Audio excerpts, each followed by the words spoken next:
बहू, बुरा मत मानना। अपनी माँ को बता देना कि हमारा टेस्ट कैसा है, हम कैसी चीजें पसंद करते हैं। तुम्हारी माँ की पिछली बार भेजी हुई साड़ी हमें काम वाली को देनी पड़ी। कम से कम हमारा स्टेटस तो देखकर गिफ्ट भेजती, या गिफ्ट भेजे ही ना वो। हमें किस चीज की कमी है यहाँ पर?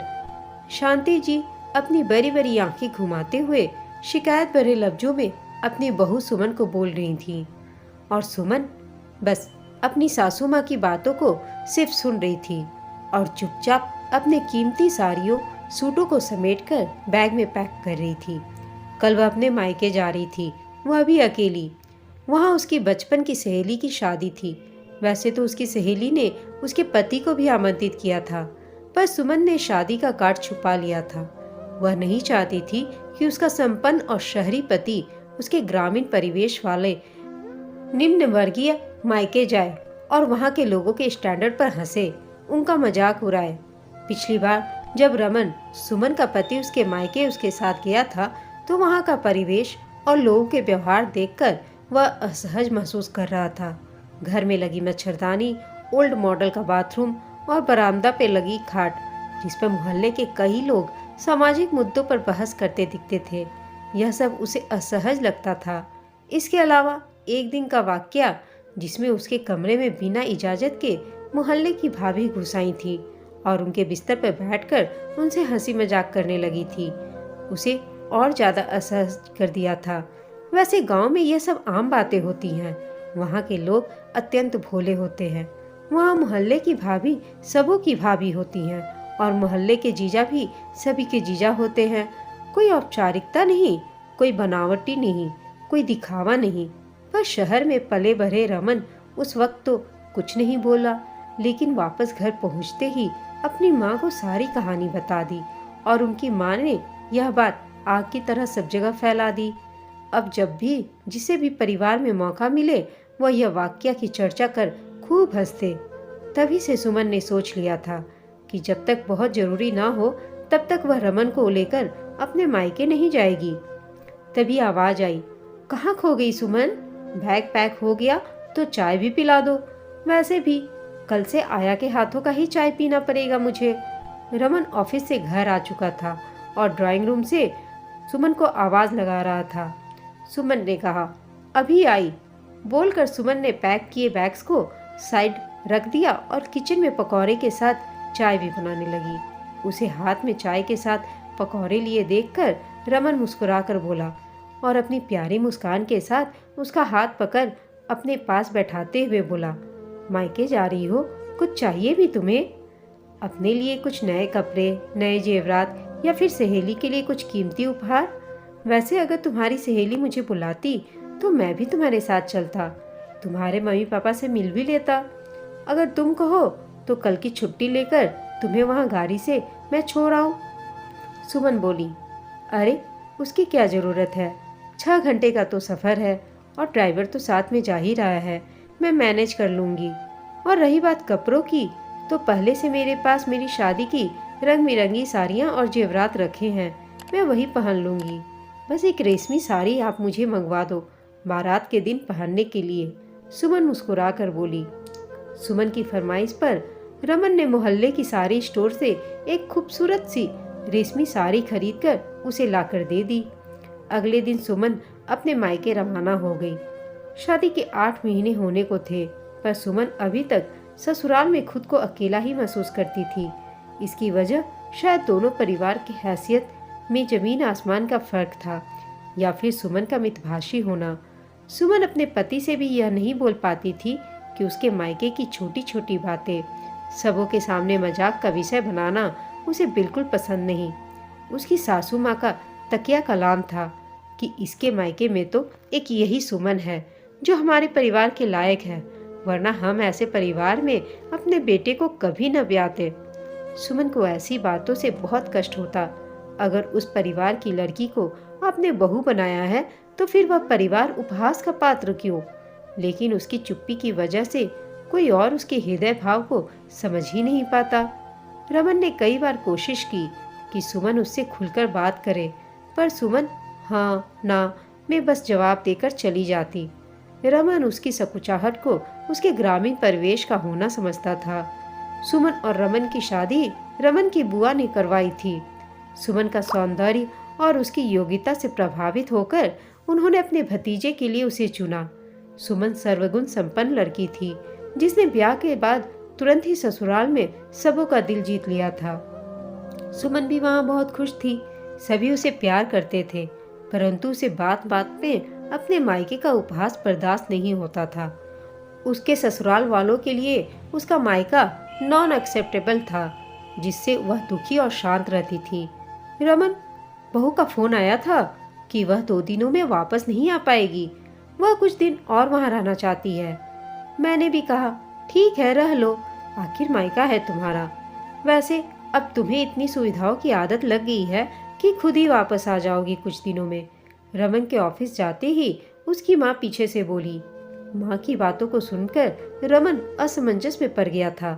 आज सुमन की सहेली जिसकी शादी थी, उसका फोन आया था। वह उसे शादी में नहीं आने का उलाहना दे रही थी। उसने शादी के कार्ड पर उसके पूरे घर वाले को आमंत्रित किया था। सुमन से रिक्वेस्ट भी किया था कि कोई और आए तो कोई बात नहीं, अपने पति को अपने संग जरूर शादी में लाना। जबकि सुमन ने उससे सारी बात छुपाई और झूठ बोला कि उसकी सहेली ने उसे आमंत्रित नहीं किया और आज अचानक से वहां रुकने के लिए फोन कर दिया, जबकि उसे पता है कि कल उसका और मेरा हिल स्टेशन जाने का प्रोग्राम है। फोन वह मुझे भी कर सकती थी, फिर उसने माँ को क्यों किया फोन? सैकड़ों सवाल थे आज रमन के पास। रमन खाना खाकर सोने चला गया। उसने बिस्तर पर जाने के बाद सुमन का फोन मिलाकर उससे बात करनी चाहिए, पर उसका फोन स्विच ऑफ था। सुमन का इस तरह से झूठ बोलना और उससे बातें छुपाना रमन को परेशान कर रहा था। 1 सप्ताह बीत गए, पर सुमन का कोई फोन नहीं आया। कोई समाचार नहीं आने से रमन और उसका परिवार परेशान हो गया। सुमन के घर का लैंडलाइन भी बंद था और उसके पिता का मोबाइल भी बंद था। रमन की माँ खुद वहां जाकर उसे वापस लाने की बात बोलने लगी। रमन ने उन्हें मना किया और ऑफिस में छुट्टी अप्लाई कर दी और खुद वहां जाने को तैयारी करने लगा। इसी बीच उसे याद आया कि सुमन की सहेली के मोबाइल नंबर पर बात किया जा सकता है। सुमन की सहेली से बात करने से रमन के पांव तले जमीन ही खिसक गई। सुमन शादी में डांस करते हुए गिर गई थी। उसके पांव में चोट लगी थी। सुनते ही आनन फानन में रमन अपने ससुराल के लिए निकल पड़ा। वहां पहुंचते ही वह सुमन पर बहुत नाराज हुआ और तुरंत ही उसे अपने साथ वापस लेकर आ गया। घर जाने से पहले वह उसे हॉस्पिटल ले गया। सुमन के पांव में सिर्फ चोट नहीं थी, उसका पांव फ्रैक्चर था। गांव के डॉक्टर ने सिर्फ गर्म पट्टी बांधकर उसे रखा था। जब सुमन हॉस्पिटल से आई तो घर के सदस्य उससे काफी नाराज थे। बात फिर वहीं आकर रुकी कि सुमन के मायके में किसी को औपचारिकता निभाना नहीं आता क्या? सुमन गिर गई, बीमार थी, तो उनके माता पिता की जिम्मेदारी थी कि हमें सूचित करें, और अगर सुमन बताने से मना कर रही थी तो उसके इस व्यवहार का कारण पूछा जाए। हद हो गई। सुमन ने जब कॉल किया था तब भी झूठ बोला माँ के साथ। उसे हमसे झूठ बोलने की क्या जरूरत पड़ गई? हमें वह अभी तक क्या पराया मानती है? कभी खुलकर बात नहीं करती। समझ में नहीं आता हमसे कहाँ गलती हो गई है कि हमारी बहू शादी के 8 महीने बाद भी हमें पराया समझती है, वगैरह वगैरह। सुमन की सास शांति जी बड़बड़ाने लगी।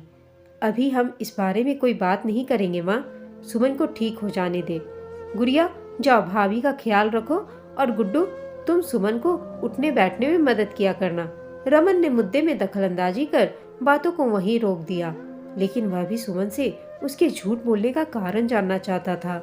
इसी बीच शांति जी ने अपनी शादी के साल गिरह के उपलक्ष्य में सत्यनारायण भगवान की पूजा रखवाई। पूजा पर पंडित जी के साथ वह और उनके पति भी बैठे। पूजा में नए कपड़े पहनने थे, इसलिए उन्होंने सुमन के मायके से आई हुई साड़ी, जो सुमन इस बार लेकर आई थी, पहन ली। इतने दिनों में पहली बार सुमन के मायके की साड़ी शांति जी को पसंद आई थी। पूजा में सुमन को भी व्हील चेयर पर बैठाकर रमन ले आया था। मोहल्ले की स्त्रियां भी पूजा में सम्मिलित होने आई थी। पूजा संपन्न के बाद शांति जी की पड़ोसी बोल पड़ी, इस साड़ी में बहुत सुंदर लग रही हो। हाँ हाँ, बहू के मायके से आई थी, सोचा नया है तो इसे ही पहन लेती हूँ। शांति जी बोलकर मुस्कुराने लगी। तभी उनकी सहेली ने कहा, अरे नहीं शांति, ये साड़ी तो मेरी स्टोर की है। ये लेटेस्ट 5 डिजाइनर साड़ी मैंने ही मंगवाई थी। रमन ही तो लेकर गया था मेरे दुकान से उस दिन शाम को जब तुम्हारी बहू मायके जा रही थी। पड़ोसन मुस्कुरा कर बोली, ये वही पड़ोसन थी जिसका साड़ी का स्टोर मोहल्ले में ही था। शांति जी को सुमन की झूठ पर अत्यंत क्रोध आ रहा था। किसी तरह उन्होंने सारे अतिथि को विदा किया और फिर पूरा घर सिर पर उठा लिया। रमन भी माँ की साड़ी को पहचान चुका था और उसने भी स्वीकृति दे दी कि ये साड़ी वह सुमन के लिए लाया था। एक बार फिर सुमन के झूठ होने का बात सामने आ गई। सुमन रोए जा रही थी और शांति जी अपनी आज की बेइज्जती से उबर नहीं पा रही थी। उन्होंने अपने केक कटिंग का प्रोग्राम भी कैंसिल कर दिया और अपने कमरे में जाकर सो गई। रोना बंद करो सुमन, आज तुम मुझे अपने झूठ बोलने की वजह बताओगी।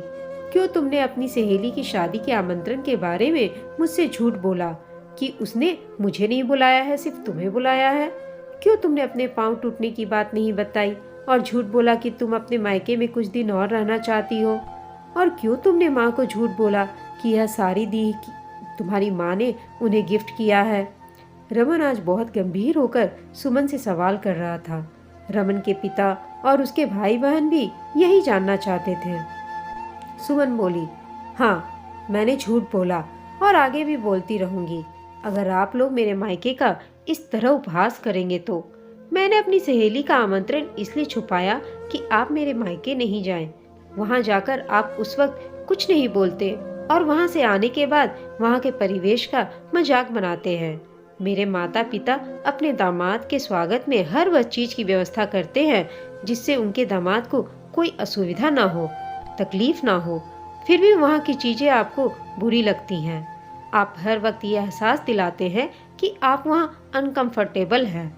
यही वजह से मैंने अपने पैर में चोट की बात भी छुपाई। मुझे लगा 2-4 दिन में आराम हो जाएगा, फिर मैं वापस चली आऊंगी। अगर आपको गिरने की बात बताती तो आप वहाँ आ जाते, जो मैं नहीं चाहती थी। रही बात सासू माँ को झूठ बोलकर साड़ी देने की, तो उसकी वजह भी यही है, उपहास। वहाँ से भेजी गई कोई भी साड़ी माँ को पसंद नहीं आती, इसलिए आपसे झूठ बोलकर रेशमी साड़ी मंगवाई थी मैंने, ताकि माँ उस साड़ी को पसंद करके पहने। मेरा कोई औचित्य नहीं था कि मैं माँ का दिल दुखाऊं। सुमन बोलते बोलते रोने लगी।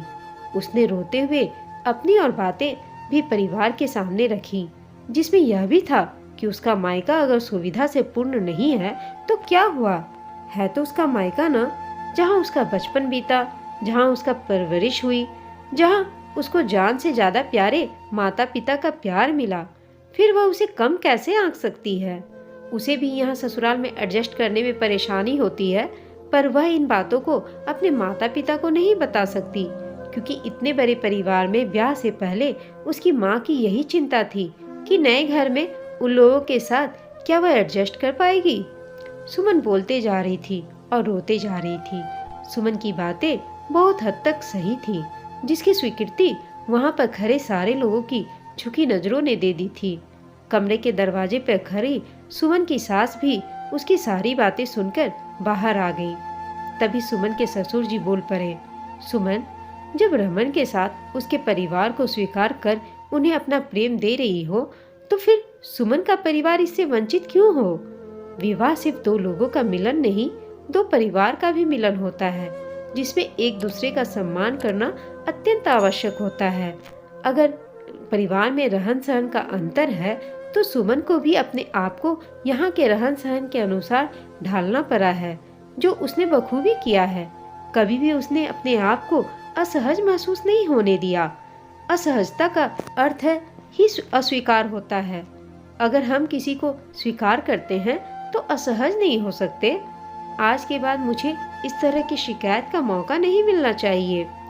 ससुर जी के वहां से जाने के बाद सुमन अपनी सासू माँ की तरफ मुड़कर उनसे माफी मांगने लगी, तो उन्होंने उसका हाथ पकड़ लिया और कहा, बहू, मुझे तुमसे माफी मांगनी चाहिए। मैंने तुम्हारा दिल दुखाया है। घर के बड़े होने के कारण मुझे बच्चों और रमन को इस तरह के उपहास के लिए रोकना चाहिए था। मुझे खुद भी सोचना चाहिए था कि उपहार तो उपहार होता है, उसी स्टेटस से नहीं जोड़ा जाता। मैंने तुम्हारी हर सुख सुविधा को तुम्हारे मायके से जोड़ा। इसके लिए मुझे माफ़ कर दो। आज से मैं वचन देती हूँ कि जिस तरह तुमने हमारे परिवार को स्वीकार किया, हम भी तुम्हारे परिवार को स्वीकार करेंगे। मैं एक स्त्री होकर कैसे भूल गई कि एक स्त्री का मायका उसके लिए कितना प्यारा होता है। अब प्लीज रोना बंद करो बेटा।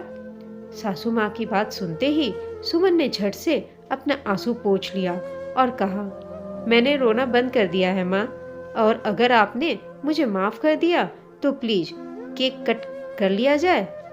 उसके अचानक से इतने गंभीर मुद्दे से इस मुद्दे पर आने से सभी घर के सदस्य जोर जोर से हंसने लगे। इस गूंजती हंसी में एक दूसरे की भावनाओं का सम्मान का रंग था। एक स्त्री होने के कारण आप भी सुमन की बात से जरूर सहमत होंगे। हम बहू की इज्जत करते हैं, उसे प्यार भी देते हैं, पर उससे जुड़ी उसकी भावनाओं की कद्र नहीं करते। यह सोचने वाली बात है। एक लड़की अगर अपने से आर्थिक कमजोर परिवार में भी जाती है तो उसे अपनाती है, स्वीकारती है, और अगर अपने से मजबूत आर्थिक स्थिति वाले परिवार में भी खुद को एडजस्ट करती है, वह दोनों ही हाल में परिवार को जोड़ती है और हमेशा प्रयत्नशील रहती है परिवार को जोड़ने के लिए। अपने पति के साथ उसके परिवार को भी स्वीकारती है, तो फिर यही अपेक्षा वह अपने नए परिवार से क्यों न करे। दोस्तों, आपको यह कहानी कैसी लगी हमें कमेंट करके बताइएगा। साथ ही कहानी अच्छी लगी हो तो इसे लाइक, शेयर और चैनल को सब्सक्राइब करना ना भूलें। कहानी सुनने के लिए आप सबका धन्यवाद।